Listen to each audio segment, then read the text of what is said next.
And our next match is the aforementioned Evolution match that was bid for earlier.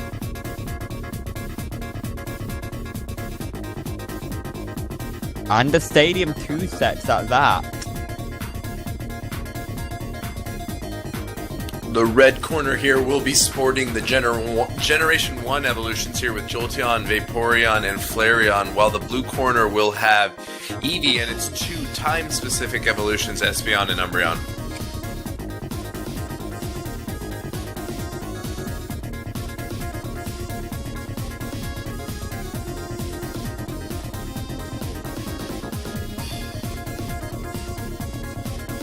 Interestingly enough, with the physical specimen split being introduced in Generation 4, Vaporeon there won't be able to take advantage of its higher special attack stat with Waterfall, having to rely on its not-so-great physical attack.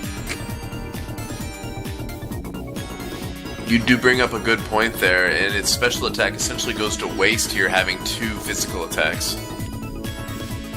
And its special defense doesn't fare much better, considering Acid Armor only increases physical defense.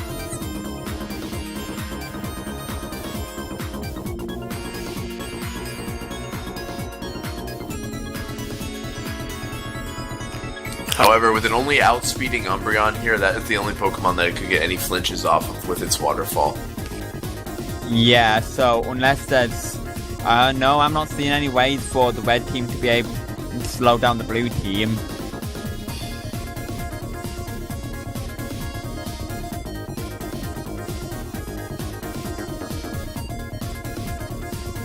Jolteon is quite speedy here, so if it can connect with its Zap Cannons here, that can do a significant amount of damage to the blue team.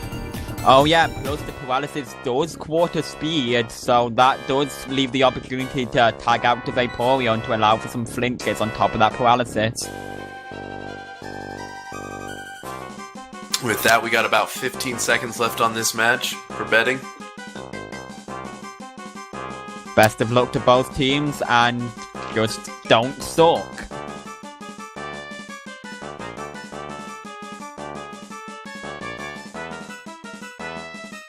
Match beginning now. We're going to lead with Umbreon versus Jolteon.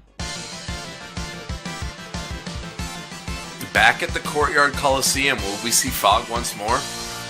Let's hope not. I'm pretty sure the last match was annoying enough. No Fog this time. So Umbreon's going to be leading with Sand Attack, while Jolteon's going to want to go for Zap Cannon, which does connect. There's a nice hit on Umbreon, but without that synchronizability here, Jolteon will not be paralyzed. Yeah, so the Umbreon is going to go for the Sand Attack, probably going for the accuracy lowering. Not like that matters, considering Zap Cannon is already unreliable enough as it is. With it being at 50% and dropping even further, Jolteon misses with this Zap Cannon here as Umbreon looks to further... Nope, they're fully paralyzed. I'm mistaken.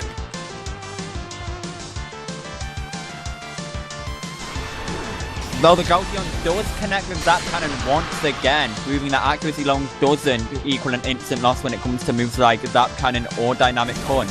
Umbreon then goes for another Sand Attack to try and further cement the loss of Jolteon's accuracy.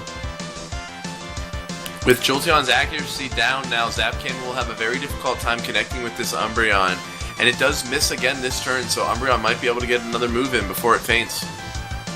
But instead it just keeps opting to use Sand Attack. Jolteon does have super effective moves in the form of Pin Missile or Double Kick, but it's up to Red Team whether they want to use them or not. Umbreon is paralyzed while Jolteon tries to go for Double Kick, so Umbreon did go for the Quick Attack priority there, but was too paralyzed to move. This turn, however, they are able to get their attack off and connect with a Quick Attack for a light amount of damage.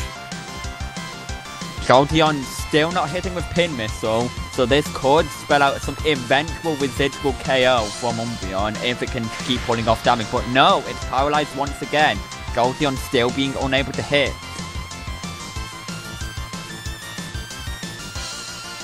I swear, you probably think that there was fog going on with the amount of misses going on. Double Kick misses once again.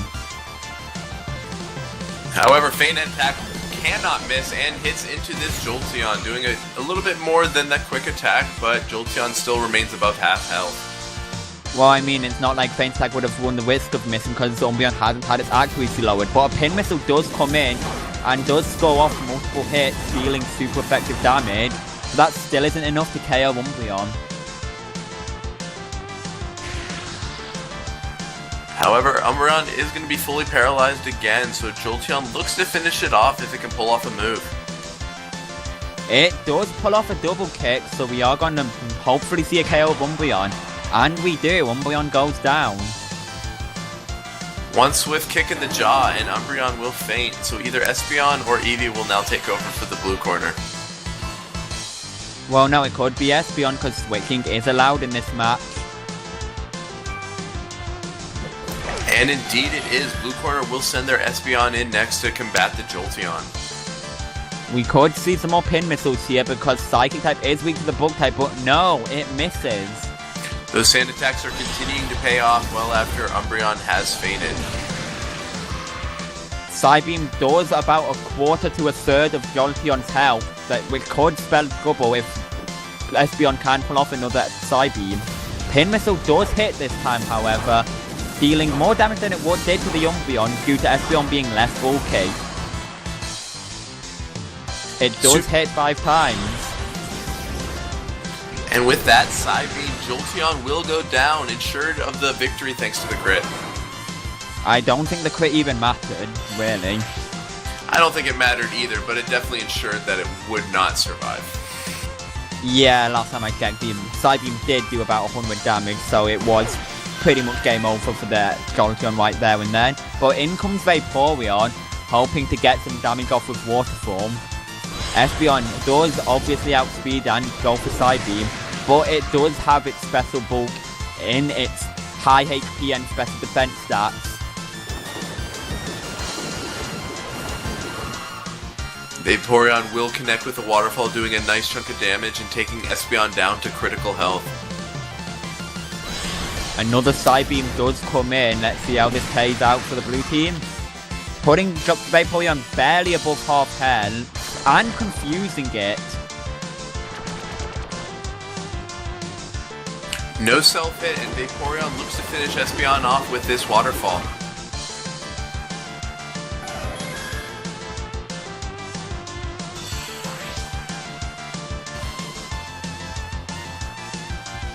So blue team only has Eevee left, so they're going to have to hope for a miracle if they're ever going to get through both Vaporeon and Flareon.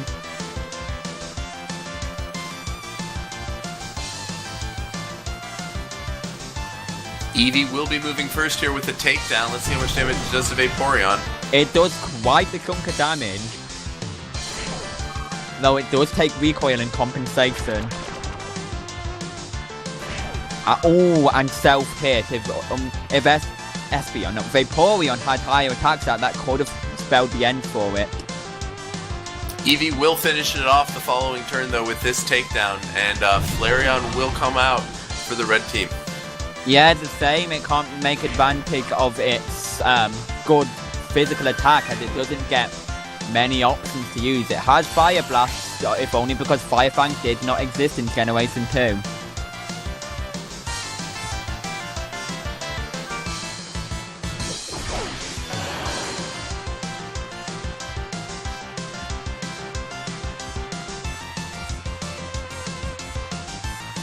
Eevee electing to go with the sand attack here, lowering Flareon's accuracy.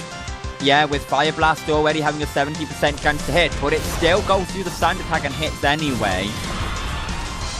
Does over half health. It looks like Eevee will not be able to take another one of those, and it needs to either hit in for a massive amount of damage or get these accuracy drops. The accuracy drops will likely matter considering it's taken advantage of the fact that Fire Blast already has low accuracy. But it doesn't matter, it hits twice in a row and ends Eevee, giving the payout to the red team.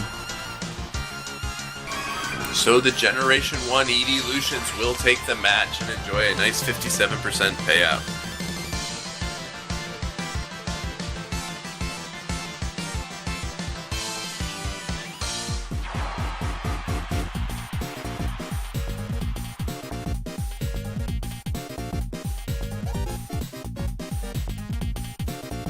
And I must say, during this little intermission before we hop into the side game, I want to just thank the music team for compiling all this massive variety of music. It is a really nice thing to have so much music from so many different series in one place. I have to say, I have heard so many wonderful songs thanks to this stream here, and I have like really expanded my like video game music library because of it. Yeah, my video game music library does comprise of over 4,000 different tracks spanning from over 50 games. Wow, that's a lot. Yeah, it's like 12GB file, because I only download MP3s because I don't want to kill my hard drive with lossless file types. No, I can understand that. But most of the amount of songs come from like the fact that I've got the entire Smash 4 soundtrack on there, and like Sun and Moon, X and Y. I won the token. Wow.